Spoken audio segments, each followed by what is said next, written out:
We know it well that none of us acting alone can achieve success.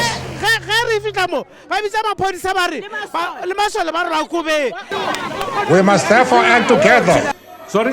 You are an anarchist. Me? Yes.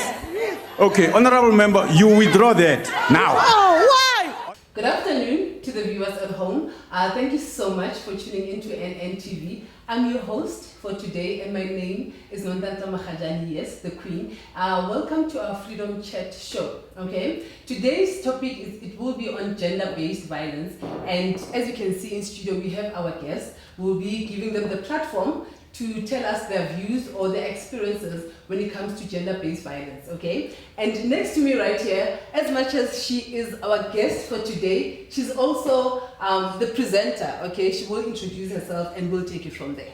Dumelang everyone, ka lebitso ke Reitumetse Boipelo wa ko Gadikola, but as you know, you can call me Mama Sniper. Hi, how are you, South Africa and the whole world? I'm Rejoice, aka Rejay the Chivalrous. Today I'm a guest and we will be talking on the gender-based violence. Over to you. And I'm Samuel Kulo, just here on NTV. Okay, and as we have said, we will be talking on gender-based violence. So we will be starting with Dumi. As we said, she's our guest and she will take us through her experiences when it comes to that issue. Over to you, girl. Okay, so firstly, I don't even know where to start. I'd just like to say that this thing starts small. When you're in a situation like that, you turn a blind eye to it because we believe it's love. So yeah, I grew up in a very abusive household, okay, where my father used to beat up my mom, and I growing up I never had female friends. I had male friends. So I told myself that, you know what, I'm not gonna have a lot of women around me. I want men around me so that they could toughen me up, you know? So immediately and then growing teenage years, I was not I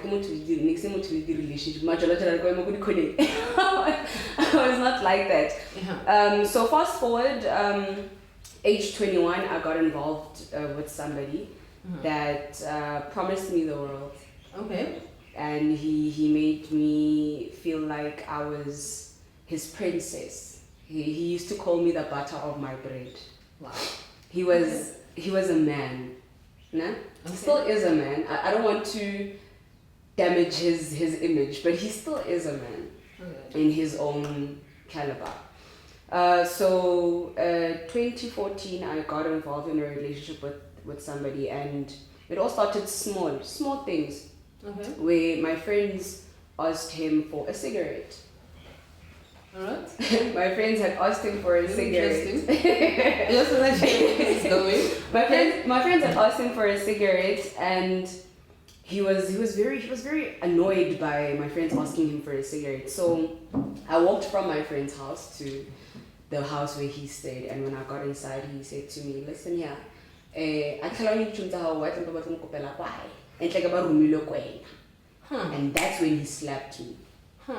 I remember when he slapped me, the image I had in my mind was the time where I was 5 years old and my mom was pregnant with my little brother, my late little brother, and my father beat up my mom. So in that moment where he slapped me, the only person that came to my mind was my mom, and pregnant.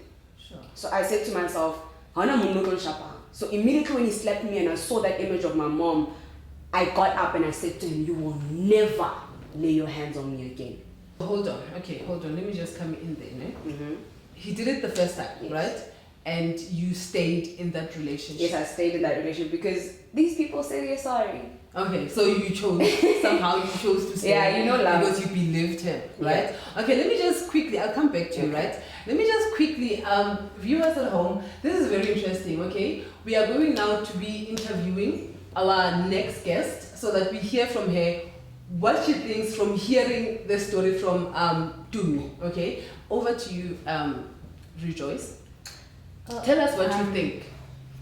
To be honest, like I'm tired, like I'm trying to hold my tears because you see these issues, like that's why I said Reject the Chivalrous, like she voices, like at least I am glad that there is somebody. I mean, you are the first lady that I have come across, like from the experience that I have working with ladies who are exposed to gender-based violence, even men, even kids.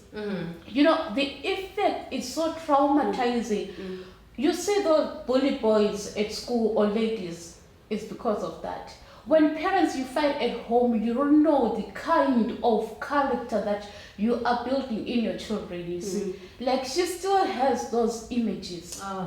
The reason why, like if you heard her, she said that I had to play with boys because I wanted them to tap in Protection. You know, like maybe she felt like I want to defend my mom. I want to defend my mom, but I can't beat daddy. So the next thing is like you are now playing with men so that it will be like a man to man, a man in a woman. That's what she was trying to do.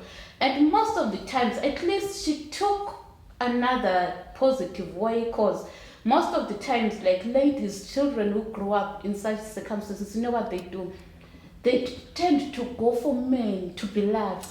They love that loving. And if you notice that if a victim is victimized or raped, that person raped, victimized, abused and abused. Why? Because they will see that we have a weakness in you. You don't know. You are trying to confide in someone to find love.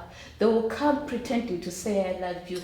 Yes, they say, they beat you up. I am sorry, darling, I love you. There is a flower, there is a chocolate, you hang in there. The next thing, the man slaps you again. There is a flower, there is a thing. And then the next thing, she will think, oh, that's how it is. Men are like that. Till she dies. Okay, thank you so much for your input. Moretsi, like we'll now go to our guy. We have a guy in studio, and then we'll hear from him, or from a guy's point of view. What does he think of this whole matter? Over to you. You know, when I was listening to her, like I was touched, to be honest. As South African men, I think like we are the ones with high rate of abuse. And then after that, what I hate, we will say that it's because how I was raised in home, which is so touching. And this is next generation, it's passed on next generation to the next. When will this end? So it's going back to saying what there's a cause and effect, Exactly. The root, and then the effect of it when But then why it seems like African men, or the ones who are doing abuse, not all of them, we use, like I don't know how to put it, but then we take women as our rehabilitation centers for how we were badly raised. It doesn't mean how I was raised home, I should take my anger on you. No. Okay. Yeah, no, this is getting tough. Okay, now we'll go back to Dumi as she continues with her story. And the one thing, before I go back to her, the one thing I want to ask is that I believe so much, I'm not defending anyone in any cause, but I believe somehow it takes two to play. You understand what I mean? So now, as much as we are saying men are treating women as trash, you know, but then we as women, what role are we playing? What are you doing to defend yourself? What are you doing to come out of that relationship? That is just the question that I'm asking you as you are viewing from home. Okay, I'll give it over to Dumi as she continues with her story. Okay, so 2015 was when it happened the second time, and that was when he saw a picture of my ex on my laptop. No questions asked. As I say, my AKA is Mama Sniper, so I play pool a lot. All right. Yeah, I love snooker, yes. Women power, yeah. You know? Yeah. So I remember he came through to where I was playing pool, and he was with my best friend. My best friend is also a guy. He came through with my best friend, and I was during a game, and he gave me this look, and I knew right there and then that, you know what, it's going down, you know? So my best friend was like, let's go. The guys indirectly guys because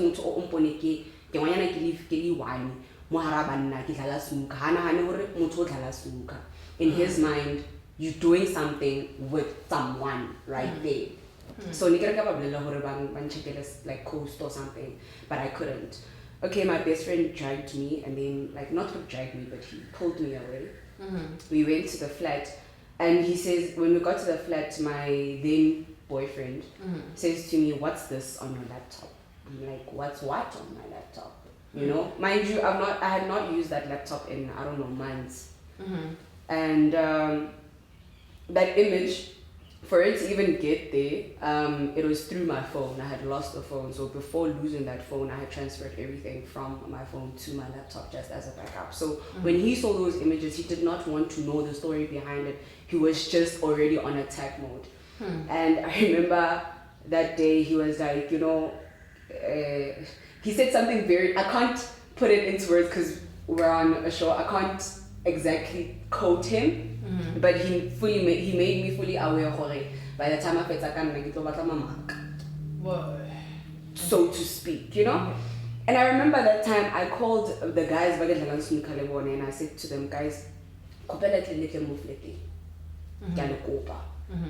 and they didn't get to my building, they just got outside. So because they're around the security guard right.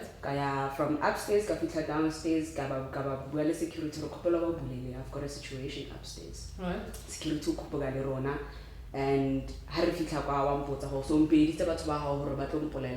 like, no, one sharp. You weigh 90, I weigh 45. How sharp now? So to be banna, about on a rain. Or about when I was totally behind closed doors. So the situation did not get out of hand, but they managed to get him out of my flat. Right. Fast forward, I stayed in the relationship. Okay.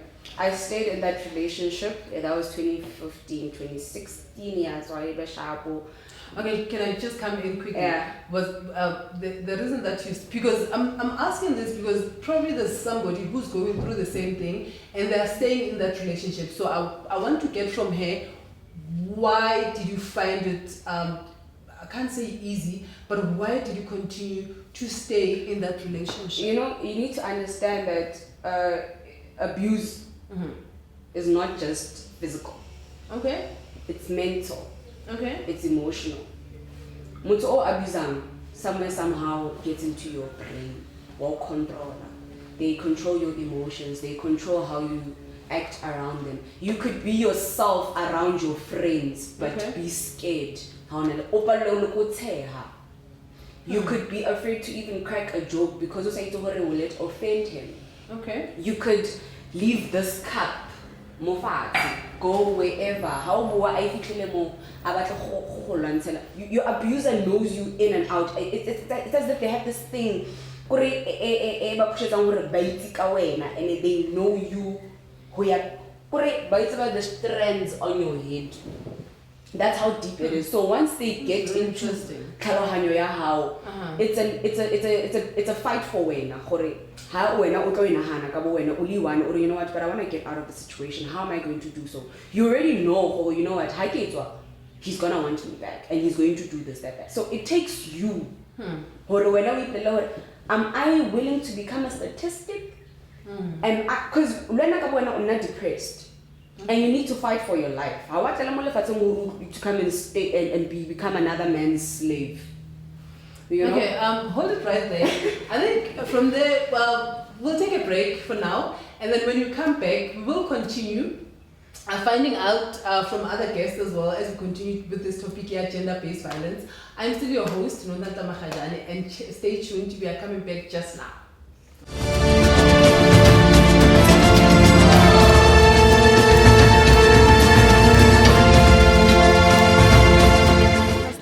Go ka di-premester for bana ba hotlola ra hotlola re tshwere ke tlala kana ba ya di-paraffin ka bana le paraffin ya dura.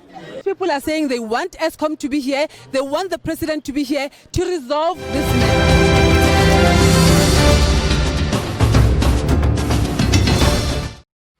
Okay, welcome back. Thank you so much that you're still tuning in. We are still on New North TV, and we are still talking about gender-based violence, okay? Going straight to it, I'm just going to ask my lady here on what do you think the solution is? What advice can you give to someone who's watching now? How do you get out of that relationship, that toxic relationship? As Mama Sniper said, it's in you, it's your mentality. You know, don't be made to feel like you are nothing.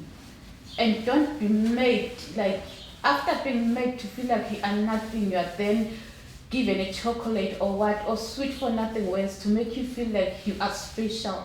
People are Thank different. you so much, ma'am. We'll go back to our gentleman and hear what he has to say to all the men. What are you saying to men?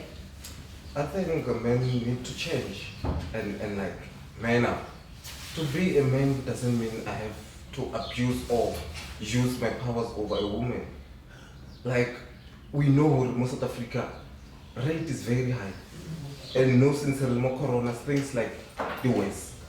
And then I know Reko Shapa, when you go there, other thing, Mr. Constable Mama Kanur no, it's a might fix. That we know. That's why I think Hernani power. Yahore abuse ever side. So like to all men out there, let's protect our women, please.